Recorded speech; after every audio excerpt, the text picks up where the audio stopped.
নমস্কার, সবাই কেমন আছেন? আশা করছি ভালো আছেন। আমার নতুন একটি ব্লগে সবাইকে অনেক স্বাগত। আজ শুক্রবার, এখন ভোর 4টে মতন বাজে।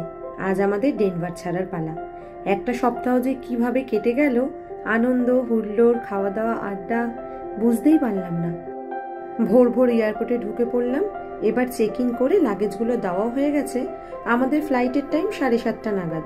তবে এখানে আসার পর শুনলাম আজকে প্রচুর ঠান্ডা, প্রায় -10 ডিগ্রি মতো, খুব কুয়াশা, তাই নাকি একটু লেট হতে পারে। তবে আজকের যাত্রায় আমাদের সাথে পূজাদিরাও আছে।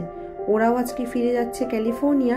আমাদের ফ্লাইটের টাইমটাও প্রায় একসাথে ছিল, ওদের 7টা আর আমাদের 7:30। তবে আমরা সবাই চলে আসাতে সৌমিকদা আজকে বড্ড একা হয়ে গেল। আসার সময় বাড়িটা পুরো ফাঁকা হয়ে গিয়েছিল। একটা সপ্তাহ হুড় হুড় করে কেটে গেল। তবে পূজাদিরা সাথে থাকাতে একটা ভালো হয়েছে, কিছুক্ষণ সময় আরো পেয়ে গেলাম ওদের সাথে গল্পের জন্য। বেশ অনেকটাই সময় হাতে ছিল। তো এইবার আমরা ডেনভার গিয়ে কিছু জিনিসপত্র কিনে নিই।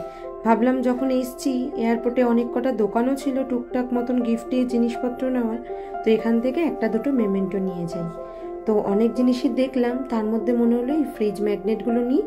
এইটাই সব থেকে ভালো, অল্প জায়গাও নেবে আর বাজেট ফ্রেন্ডলিও।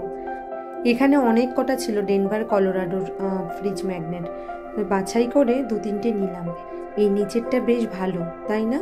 তবে ওপরেরটা না আরও সুন্দর, ওপরটা ডবল ফোল্ডে ছিল, এটা দেখতে বেশি ভালো লাগলো, ওটাই নিলাম। বিশেষ কিছু আর নিলাম না, 4টে ফ্রিজ ম্যাগনেট নিলাম আর তার সাথে বাচ্চাগুলোর জন্য 2টো চিপস নিলাম। ব্যাস, আমাদের ওদিকে শপিংও হয়ে গেছে। এবার আমরা একটুখানি অপেক্ষা করব। পূজা দিয়ে আর আমাদের গেট নাম্বারটা প্রায় পাশাপাশি ছিল। এবার ওরাও বেরিয়ে গেল। যাত্রাপথে আমরা পড়ে রইলাম শুধু 3জন। ওই যে আমাদের ফ্লাইটটা আধ ঘন্টা পিছিয়েও দিয়েছে। আর থিয়ার চোখ দুটো দেখেছেন? মেয়েটা সেই ভোরবেলা 3:30টার সময় উঠেছে। আর কালকে না, যেহেতু আজকে বেরিয়ে পড়বো বলে আমরা অনেক রাতে শুয়েছি, প্রায় 12টা 12:30 বেজে গেছে। এখন তো মেয়েটার চোখে এত ঘুম যে তাকাতেই পাচ্ছে না। আজকে নাকি শুনছি সব ফ্লাইট পিছিয়ে গেছে। ফ্লাইট যদি টাইমেও আসে, লোকজনকে তুলে নিচ্ছে ঠিকই ফ্লাইটের ভেতরে, তারপর কিছুক্ষণ পর্যন্ত দাঁড়িয়ে রয়েছে। তো ওই দূরে দেখছেন চারিদিকটা এত কুয়াশা, আশপাশ দিয়ে যে সমস্ত গাড়ি বা ফ্লাইটসগুলো যাচ্ছিল সেগুলোও ঠিক মতন দেখা যাচ্ছিল না।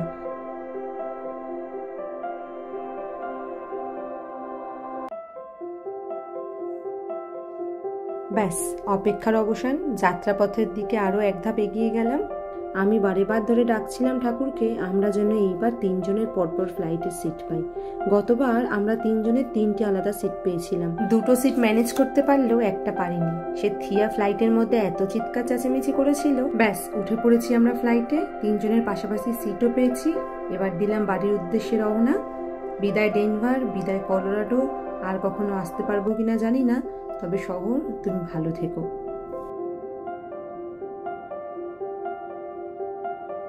ব্যাস, আমরা চলে এসেছি হিউস্টনে। ঢুকলাম পরিচিত শহরে।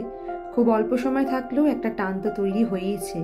ফ্লাইটটা হিউস্টন এয়ারপোর্টে ঢুকতেই মনে হলো যেন নিজের সেই পরিচিত জায়গাটাকে ফিরে পেলাম।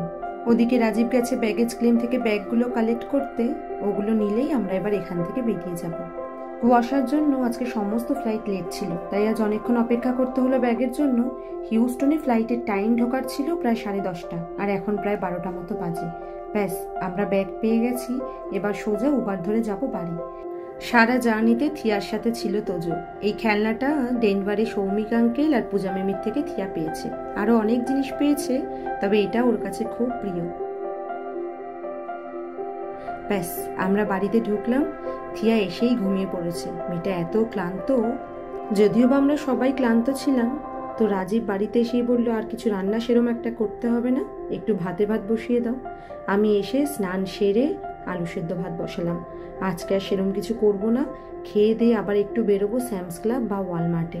ঘরে অনেক জিনিসপত্রই নেই, জিনিসপত্রগুলো এনে তারপর একটুখানি রাতের বেলা একটু রেস্ট নেব। তবে আমরা বাড়িতে ঢোকার সাথে সাথেই বাইরের নোটিশ বোর্ডে টাঙানো ছিল যে হিউস্টনে আগামী সপ্তাহ থেকে খুব ঠান্ডা পড়বে, তাই টুকটাক একটু শুকনো খাবার তুলে রাখা। যেহেতু ঠান্ডা পড়বে তাই হয়তো পাইপ ফেটে যেতে পারে, জল নাও আসতে পারে, আবার বলছে নাকি পাওয়ার আউটও হতে পারে, তাই টুকটাক ব্যাটারিতে চার্জ দিয়ে রাখা বা বাকি যাবতীয় জিনিসপত্রগুলো মজুত রাখা, এই সমস্ত কিছু করার জন্য বিকালের দিকে একবার বেরোবো। এদিকে থিয়াও ঘুম থেকে উঠে পড়েছে, ওকে খাইয়ে দাইয়ে একটুখানি রেস্ট নিয়ে আমরা বেরিয়ে যাব। সাথে সাথে ভিডিওটাও এখানে শেষ করলাম। সবাই ভালো থাকবেন, সুস্থ থাকবেন, আর ভিডিওটা যদি ভালো লেগে থাকে তাহলে অবশ্যই একটা লাইক, কমেন্ট, শেয়ার করে দেবেন।